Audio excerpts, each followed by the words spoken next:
Hey friends and foes, welcome to Brushwork Podcast. My name is Stephanie Scott and today is Art Book Club. Today we are finishing out weeks 9 through 12 of The Artist's Way. The irony is I have taken almost 2 months to do weeks 9 through 12. And when you start out week 9, which is titled Recovering a Sense of Compassion, it tells you it may be tempting to abandon ship at this point. Don't do that. Which is indeed what I did. In the last episode of The Artist's Way, I talked about how I was feeling less motivated. I was feeling like I didn't need to do the morning pages every single day, and I often was skipping out weeks of doing my artist date. It became less and less of a priority as my life got a little bit more complicated as summer dragged on and we're now well into fall. Before I dive into the chapters of this last 2 months for me, the weeks 9 through 12, I wanted to talk about my relationship with this book and how it changed from the first 4 to 8 weeks that we were reading it. I think it's understandable to have your enthusiasm wane when you are doing a 12-week program like this. In the first 5 weeks or so, you have a lot of enthusiasm. You want to do everything the book tells you to do. You want to do all the assignments. You are following things to a T. And then all that passion, all that extra energy dissipates because you can't be full throttle like that all the time. It takes a lot of effort and a lot of determination. I was lucky and I had Visual Nomad doing the first 4 weeks with me. But then I was on my own afterwards as she decided to stop pursuing the book, which is totally understandable. It wasn't for her. But I still felt like this book had something in store for me as an artist and as a creative. I just didn't have as much of a cheerleader on my side as when I did when I started. I think that's really common, especially when you're doing the book by yourself.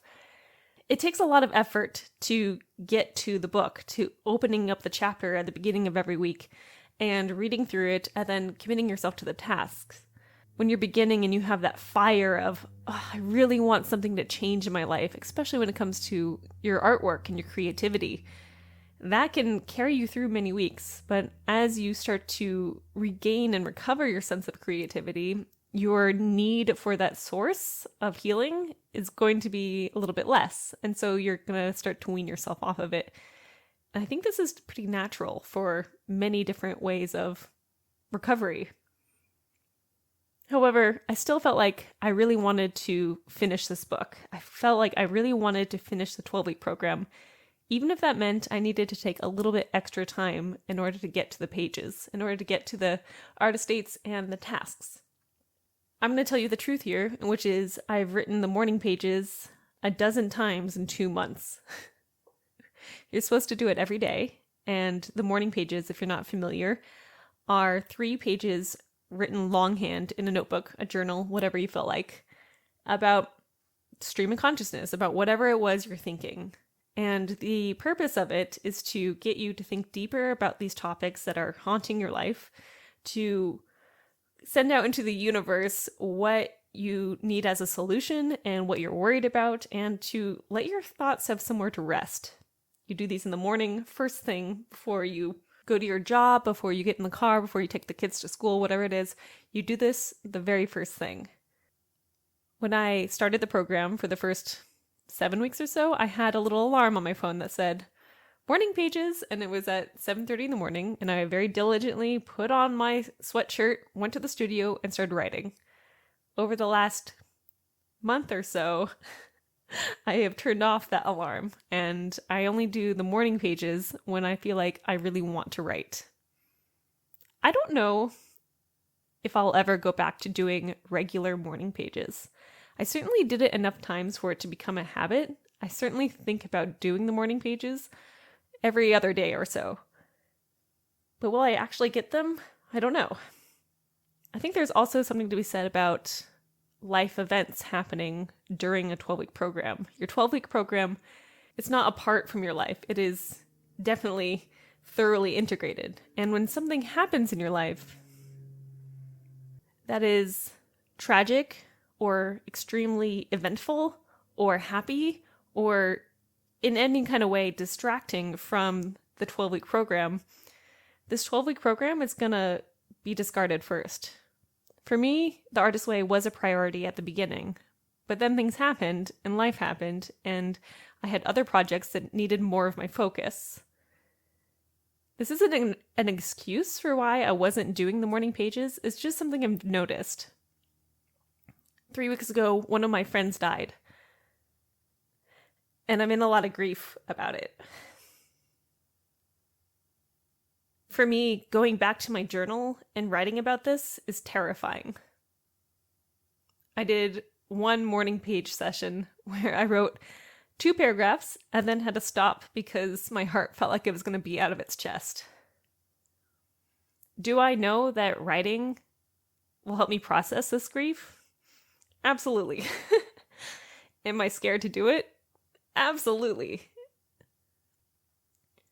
Overall, I think I will go back to journaling regularly. It was something I did before approaching the Artist Way. I've journaled for maybe a decade or so, but never consistently like the Artist Way wants you to do. I did it maybe once a week. I did it when I had a free morning. I did it when I just felt compelled to, or had a major life event, or thought, oh, this sticker I got from this coffee shop is really cute. I should put it in my journal and then write. I probably will go back to that sort of journaling, to that I bring the journal with me on every trip. I keep it in my studio right next to my pencils, and I look at it every day, and perhaps I will write it. And now that I'm done with the Artist Way, that I've completed the 12-week program, the pressure of doing morning pages has disappeared. Let's talk about artist dates in the last 9 to 12 weeks. For the 9th, 10th, and 11th week, I did 2 artist dates. The first one was to an art museum, and the second one was... What was the second one? I can't remember because it was so long ago. But I did spend half a day doing something just for me. It's in my calendar somewhere. I found that when I wrote up that list of 75 artist dates for the podcast last month, 2 months ago, that was very useful for trying to come up with ideas for what I wanted to do on my artist dates. And I think overall, if you're going to approach the Artist Way and do it, I would highly recommend writing out a list when you're feeling inspired of many, many, many, many, many artist dates that you can just pull from at any time. Ones that are free, ones that are expensive, ones that are appropriate for good weather, ones that are appropriate for bad weather, ones that you could do with something in your house, something or others that you can do by going out into the wild. Having this list was tremendously helpful, and when I look at that list now, I'm like, oh, I can't wait to do these in the future. I can't wait to do all of these. If you're curious about that list, I have it up on my website, www.stephaniescott.art/brushwork. You'll find it very easily. And it's pretty great. On artist dates in the future, I don't know if I'm going to do them once a week, because now that I'm not looking at this book every week, or presumably every week, I don't have the reminder to do an artist date.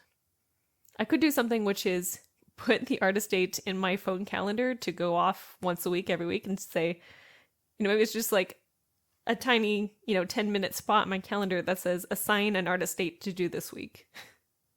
I could do something like that, but at this moment, I don't feel the need to. What I've really liked about the Artist Way, what I've really liked about doing the morning pages and doing the tasks every week and doing the artist dates is that I now feel better equipped to take on my creativity as something that I'm owning, as something that is a skill that can be replenished, something that can be fed, and something that is to be honored in a way that I hadn't had that intensity around before. I do like the fact that if at any point I need help, I can just open up this book, flip to whatever chapter feels appropriate, and dive back in. Now the Artist Way is no longer a sense of discovery, it is now a sense of help. And that's really different than when I opened this book for the first time. If you're still on the fence about reading this book, but you're listening to this episode, you should just give it a go. You should give it a go. Now I want to go into all the different chapters of week 9 through week 12, plus a little bit at the end of this book, and tell you my general thoughts. Week 9 was recovering a sense of compassion. Being compassionate towards oneself is really tough, especially when you are feeling down about your artwork. especially when other people are just putting you down about things you make. It's tough. We live in a tough world of constant critique, and recovering a sense of compassion for your own creativity is really important. Have you ever had an art block? This chapter in particular really tackles the art block on. In fact, there's a line here that said, "Blocked artists are not lazy. They're simply blocked." Every single time I've had an art block, and I mean like every time, usually the feeling that comes first is boredom. Boredom with what I'm doing, boredom with how I'm behaving in the world. And sometimes I'm like, I really need to get to artwork. I really need to get to my studio because this is my business too, right? I need to make things so we can push forward and the art block will just go away. But the truth is, having a sense of compassion for myself during those times, that's what I ignore. I'm like, okay, if I'm blocked as an artist, what am I actually missing in my life? What is going on that's blocking me? Is something happening? Am I sad? Do I have depression? Is something really great happening somewhere else, like a game I can't stop playing and all I want to do is play the game instead of making? Am I doing productive procrastination, which is one of my greatest weaknesses, of just, if I work on my website, then I don't have to paint because I'm still doing something productive, and that counts, right? That's still good. But the truth is I'm avoiding making. And that's what this chapter this week gets into. Do you ever feel blocked and all you can think about is the painting you have to finish? Sometimes when I'm blocked, I'm like, okay, I have this huge project. For me right now, it's the Zodiac painting project. I have 3 out of the 12 paintings done. I wanted to get it all done in October, and I am nowhere near. I have sailed past that. We are not finished. And sometimes when I'm blocked, I'm thinking about the biggest, baddest project, and that's what I look at. When instead I should be thinking, what are the tiny steps that I need to take in order to move towards that goal? Not get to the goal, not achieve the goal, but simply move towards it. That's a good way to get you out of a creative block if you're thinking that you might be in one. A lot of the times when I am blocked, I'm thinking about my procrastination, productive or otherwise. And sometimes procrastination feels lazy. Sometimes it feels, gosh, that word is just the worst. Sometimes it feels like, I just want to take a nap, and I just want to overeat, and I just want to play games, and I just want to read more fan fiction. But the truth is, I'm just feeling the fear of what I've set myself up for. I feel the fear of having a really great, amazing collection of paintings that I want to work on, and yet I'm stopped because what if it works out? Or what if it doesn't? Fear is really intense. And fear to me now, after reading this book, I think of it as a signal that I'm heading in the right direction. And it's terrifying. And I have to tell myself, Stephanie, it's okay to be scared of it. And we're moving towards it. Sometimes a little pep talk like that works. That's one of my affirmations that I wrote down during week 9, and I really like it. In chapter 9, they talk about creative U-turns. You know that moment when you've accomplished something great, and then you're like, okay, now I have to accomplish another great thing right after, but you can't because the last one was so successful and it just dominates every thought and every reputation anyone has ever had for you. It talks about that in this chapter. Casual feelings, casual.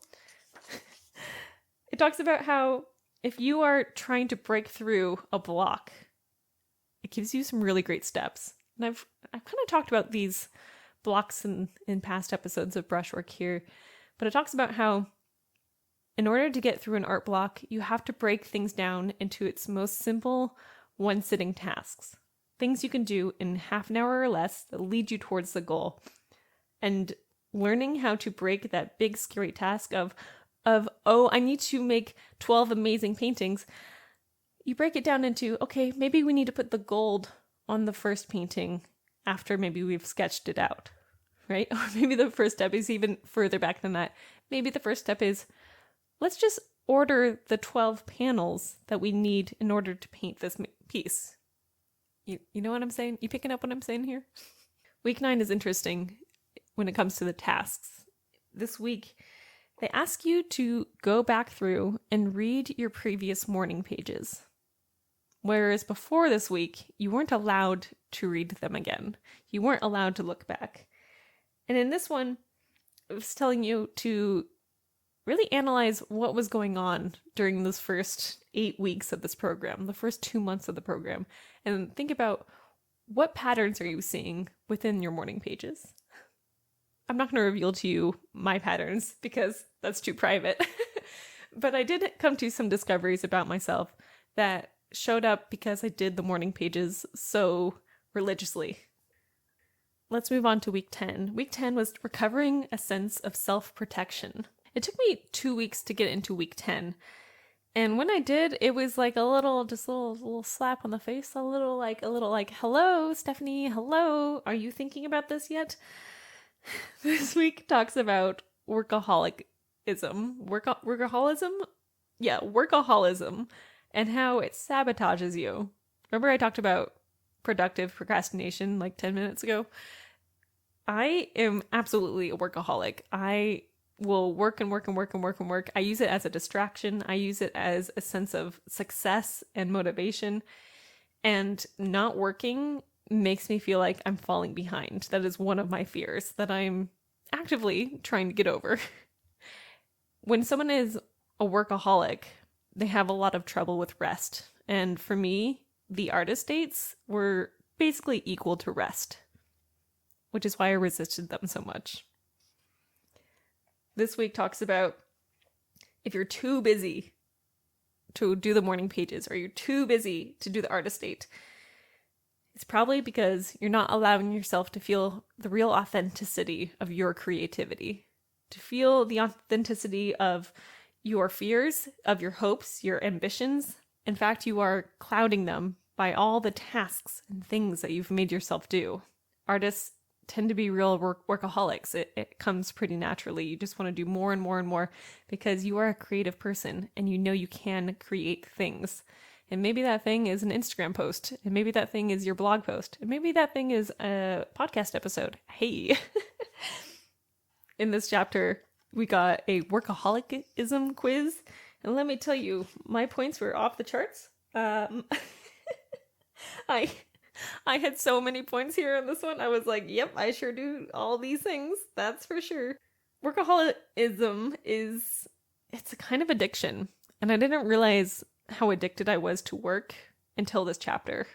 I didn't realize how much I wasn't protecting my creativity when I worked harder. To me, working harder is success, right? And that's how I've been thinking. And that's how I approached this book. I was like, if I just go all out with this book, and if I just do every single morning page, my life will be fixed. It's not the case. It's not the case. In fact, it's the opposite.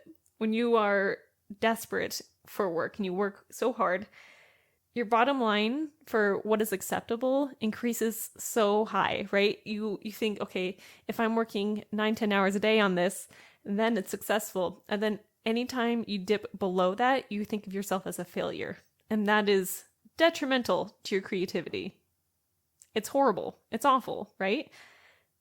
And so I wrote about this quite a bit in my journal, and it was really revealing. And I thought, okay, here we are. Love this for me. And now I feel like I have some tools against it. Now I feel like, okay, if I rest, it's going to be fine. If I rest, it makes me a better artist. That's one of my favorite affirmations that I wrote this week. In this week, it talks about creative droughts and creative famines. It talks about fame and popularity and reputation. It talks about competition and how protecting yourself comes in so many different forms. In this chapter, you were asked about, what do you think gets in the way of your creativity? You were asked, why are you holding on to your creative blocks? What is the payoff for being blocked? It talks about, what constructive habits does your constructive friends share with yourself? Do you have people who are helping you rest more and fight against your workaholicism? Or do you have friends who encourage it? Who are the people you're seeking out to feed your creativity? And what are their habits? It's important to have friends who are creative and who support your work, but it's also important to know how do they solve their problems with their creativity. And if you're not having these kind of conversations with your creative friends, I feel like you should, because they're very fun and they will like tighten up your friendship so much. They're pretty great. It was after week 10 that I took about a week and a half off from reading this book. I didn't really look at this book, The Artist's Way, for very long. And then I picked it up again just randomly on a Wednesday. And I was like, this isn't the beginning of the week, but it's the point of the week where I can pick up this book. And so we enter week 11. Week 11 is recovering a sense of autonomy, accepting that you are an artist. I am an artist. And at this point, you've got to be declarative. You've done 11 weeks of work. And knowing that you are an artist at this point, it should come a lot easier than when you were trying to say this at the very beginning of week 1. There's a quote in the book on page 181 that I really liked here from week 11. And it says, "As an artist, I do not need to be rich, but I do need to be richly supported."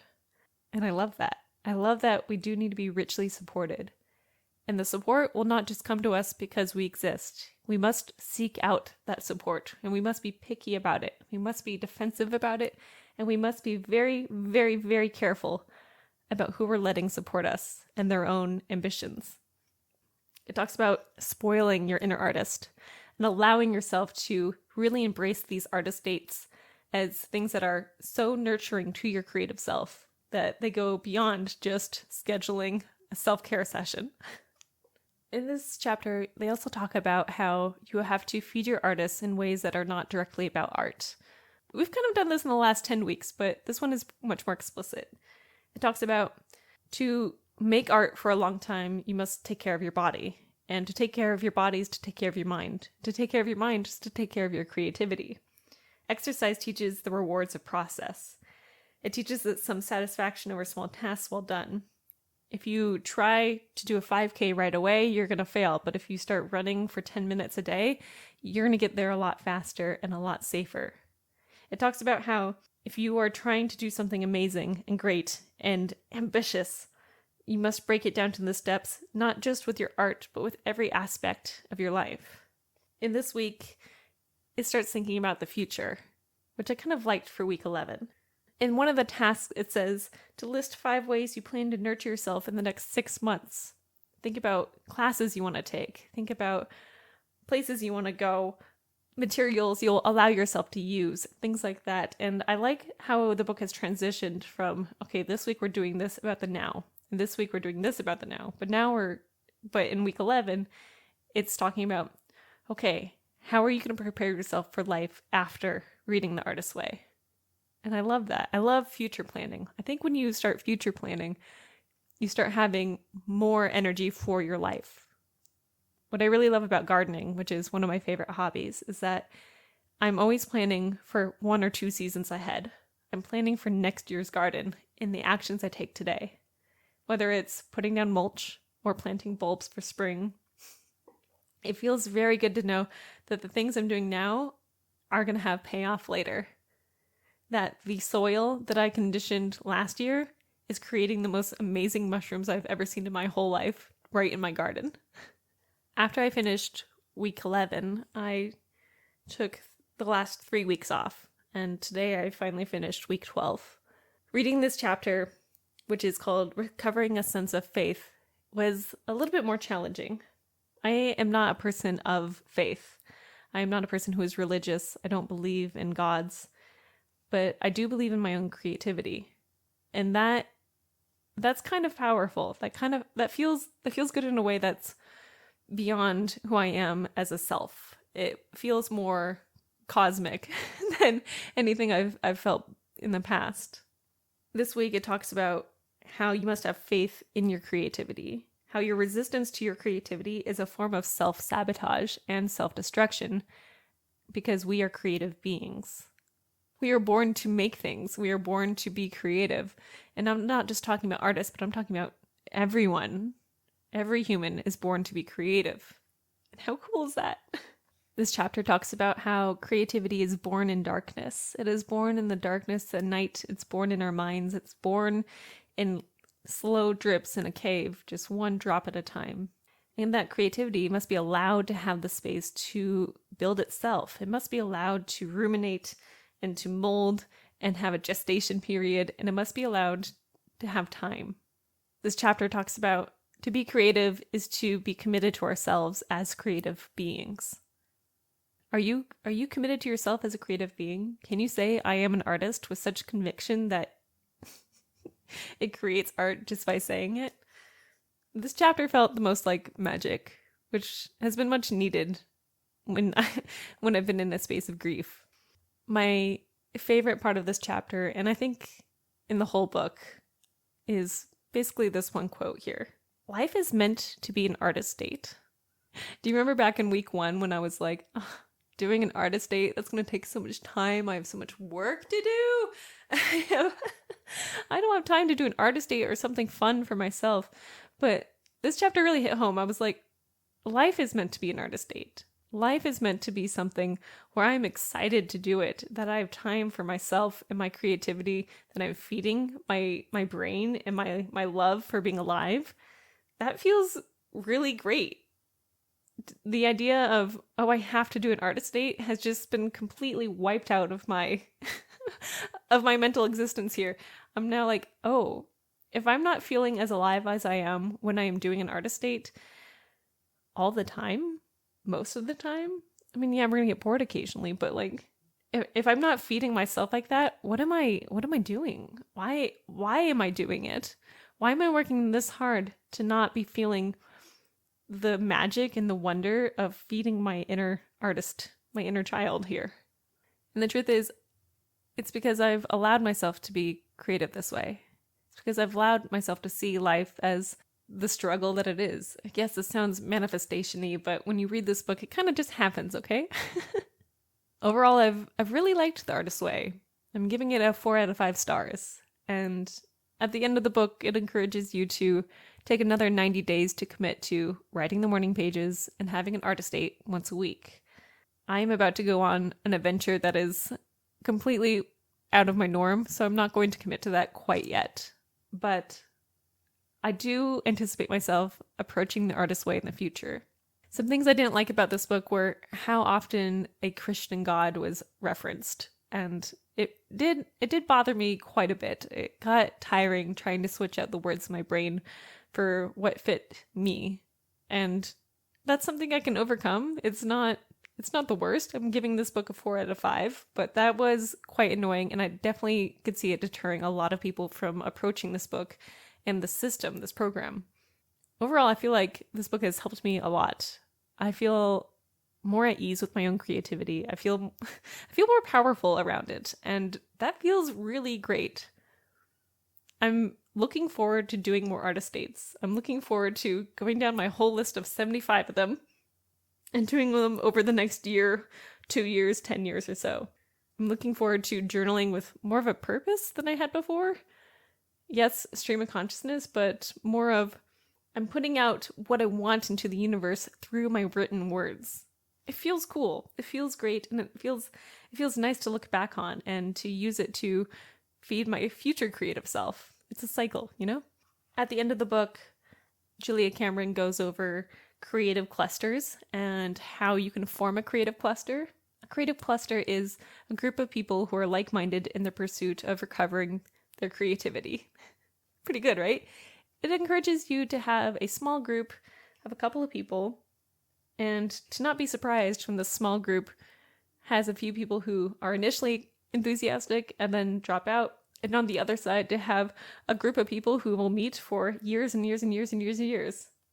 It's fun to watch people grow together, and I feel like I have many small creative clusters, but this one would have intention. It also has a list of about 100 books that you could read after finishing The Artist's Way.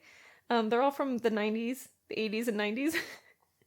And I don't know if I'll read any of them, but I appreciate that there's additional reading for further exploration happening here. Overall, this book is pretty great. It's a great program.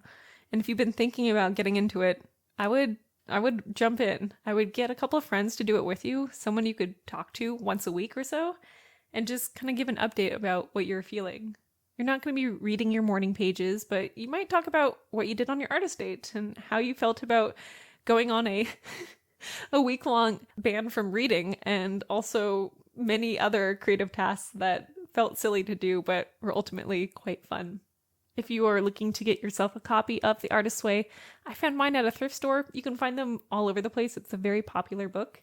You can also get them new on Barnes & Noble or Amazon or, the internet. I want to thank you for coming on this journey of going on the journey of The Artist's Way with me and commenting on things and supporting me when I post about my artist pages and letting me have an extra 2 months to get done with the book, even though it's supposed to be 12 weeks. I spent 18 weeks on this. No big deal. Easy. And thank you for listening to the Brushwork podcast. Next month's book is The Agony and the Ecstasy by Irving Stone. We are meeting on December 10th on Twitch, and I would be delighted if you came and read the book with us. If you've liked this episode of Brushwork or past episodes and you want to see me talk about more books, you should leave a thumbs up, follow the account, press subscribe, leave a comment, or whatever it is that is the mechanic of wherever you're listening to this podcast. It helps me reach more artists, and I appreciate your support. You're awesome. Make good choices, everyone, and I'll see you next time. Goodbye.